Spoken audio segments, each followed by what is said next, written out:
कधी कधी मला ना समजतच नाही की सकाळ कधी होते आणि रात्र कधी होते ते. म्हणजे सकाळी 6 वाजता माझ्या दिवसाची सुरुवात होते आणि कधी 12 वाजतात मला कळतच नाही. पूर्ण दिवस माझा म्हणजे कसा बिझी पटापट पटापट टाईम कधी निघून जातो ना काही कळतच नाही. तर आज सकाळी उठल्या उठल्या बागेतलं मी थोडंसं की नाही काम करून घेतलं आणि त्याच्यानंतर घरातलं मला दळण वगैरे काढायचं होतं. त्याच्यामुळे बाहेरच्या पडवीमध्ये बसूनच गहू वगैरे साफ करून घेतले.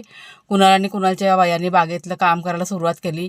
आपल्या वेलीवरती म्हणजे कारल्याची वेल आहे ना, त्या मांडवावरती पक्ष्यांनी घरटं बांधलं होतं आणि त्या घरट्यामध्ये अंडीसुद्धा होती. लाँग व्हिडिओमध्ये पण तुम्हाला बघा शेअर केलेलं आहे. सध्या पक्षी आहेत ना, भरपूर अशी घरटी बांधण्याच्या तयारीमध्ये आहेत आपल्या बागेमध्ये.